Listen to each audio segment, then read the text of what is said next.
Hello friends, welcome to my YouTube channel English with Preeti. आज मैं एक और नई स्टोरी के साथ आपके सामने आई हूँ। आज जो स्टोरी लेकर आई हूँ वो बहुत ही अच्छी और मज़ेदार स्टोरी है। तो इस कहानी में लास्ट तक बने रहे ताकि आपको बहुत कुछ इस स्टोरी से सीखने को मिलेंगे। जैसे प्रोनाउंसिएशन के बारे में भी पता चलेगा, ग्रामर के बारे में भी पता चलेगा। तो अगर आप इस चैनल पे न्यू है तो लाइक एंड सब्सक्राइब करना बिल्कुल ना भूलें। तो चलिए आज की स्टोरी को स्टार्ट करते हैं। तो सबसे पहले स्टोरी का टाइटल को देखते हैं। Why did he laugh? वह क्यों हंसा? तो आज की स्टोरी को स्टार्ट करते हैं। There lived a beggar who was stout and healthy. यहाँ स्टाउट का मतलब होता है मोटा और हेल्दी का मतलब होता है स्वस्थ। तो एक भिखारी रहता था जो मोटा और स्वस्थ था। बट ही बेग्ड एनीवे, लेकिन वह फिर भी भीख मांगता था। And did not work to earn his living morning, और अपनी जीविका चलाने के लिए काम नहीं करता था। He sat by the side of the market road. वह हर सुबह बाहर की सड़क के वह बाजार की सड़क के किनारे बैठता था। Some people who were habitual donors gave him coins. यहाँ हैबिचुअल का मतलब है आदतन। तो कुछ लोग जो आदतन दान करता थे उसे सिक्के देते थे। But a rich man would look at the beggar, laugh and then walk away. लेकिन एक अमीर आदमी जो देखता, हंसता और फिर चला जाता। It was his daily routine, और यह उसकी रोज की दिनचर्या थी। The beggar was puzzled at his laughter. यहाँ पजल्ड का मतलब होता है आश्चर्य। तो यह देखकर भिखारी को बहुत ही आश्चर्य लगता है उसके हंसी पे। One day the beggar stopped. एक दिन जो बेगर रहता है रुकता है। एंड आस्क्ड हिम, और पूछता है the reason of his laughter, उसके हंसने का कारण। द रिच मैन सेड, अमीर आदमी ने कहा, I can't tell you here, मैं तुम्हें यहाँ नहीं बता सकता। Come to my shop if you want to know the reason. अगर तुम कारण जानना चाहते हो तो मेरी दुकान पर आओ। The beggar was curious to know the reason and so. भिखारी को कारण जानने की उत्सुकता थी।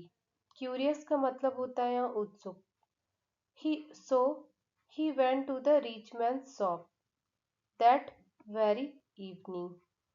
तो इसलिए वह उसी शाम अमीर आदमी की दुकान पर गया। The rich man got him seated, और जो अमीर आदमी है उसने उसे बिठाया। And serve the beggar tea and snacks, और उसे चाय और भिखारी को चाय और नाश्ता परोसा। यहाँ सर्व्ड का मतलब होता है परोसना। When the beggar had finished the refreshment, जब भिखारी ने जलपान समाप्त कर लिया। यहाँ रिफ्रेशमेंट का मतलब होता है जलपान। The rich man opened his safe and put 10,000 rupees before the beggar. और जो अमीर आदमी रहता है वो अपनी तिजोरी खोलता है और भिखारी के सामने कितने रुपए रख देते हैं? 10,000 रुपए। ही सेड, और उसने कहा, टेक दिस मनी, ये पैसे ले लो। And give me one of your eyes, और मुझे एक आंख दे दो। द बेगर वॉज स्टन्ड, जो भिखारी था वो अचंभित हो गया। यहाँ स्टन्ड का मतलब होता है अचंभित रहना, हो जाना।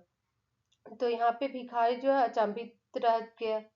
ही ममल्ड, और वो बुदबुदाते हुए कहा, what are you saying?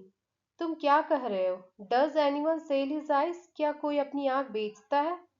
All right, ठीक है। फॉरगेट अबाउट दीज, आंख के बारे में भूल जाओ। I will give you 10,000 more for one of your legs. तो उसने क्या कहा कि मैं तुम्हें एक टांग के बदले 10,000 रुपया और दूंगा। The rich man put another bundle of notes before the beggar. और वो भिखारी के सामने एक और बंडल नोटों का रख दिया। But my leg is not for sale. तो भिखारी ने क्या कहा, लेकिन मेरा जो पैर है वो बिक्री के लिए नहीं है। What do you want from me. तुम्हें क्या चाहिए मुझसे। The beggar said suspiciously. तो यहाँ पे बेगर जो है बहुत संदेह के साथ कहा। The rich man put another 10,000 and said. और वो 10,000 रुपया और रख दिया भिखारी के सामने, और कहा, give me your hands for this amount. इस पैसे के लिए तुम मुझे अपने दो हाथ दे दो। Now beggar was angry. तो अब जो है भिखारी क्रोधित हो गया। Listen you rich man. सुनो वो धनी व्यक्ति। No parts of my body is up for sale. तो मेरे शरीर का कोई भी अंग जो है वो बिक्री के लिए नहीं है।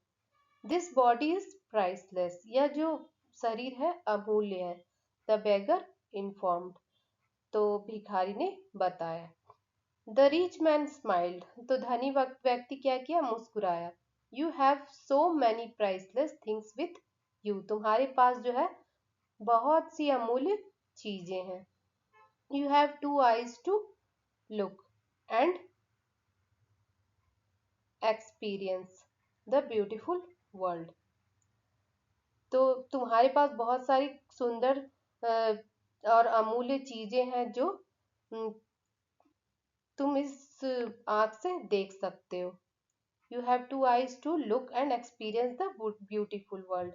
तुम्हारे पास सुंदर दुनिया को देखने और अनुभव करने के लिए दो आंखें हैं।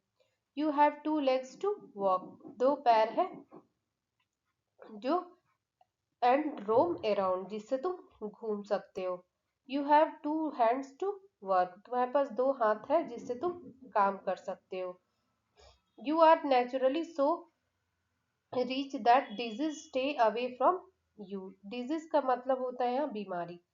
तो तुम स्वाभाविक रूप से इतने अमीर हो कि बीमारियां तुमसे दूर रहती है।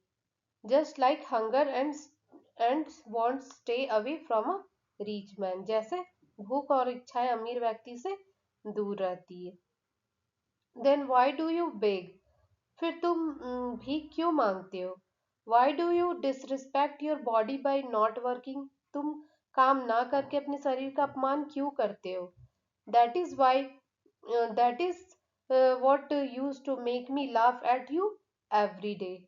यही बात मुझे हर रोज तुम पर हंसाती थी। The rich man's talk made a deep impression on the beggar. यहाँ डीप इम्प्रेशन का मतलब है गहरा प्रभाव।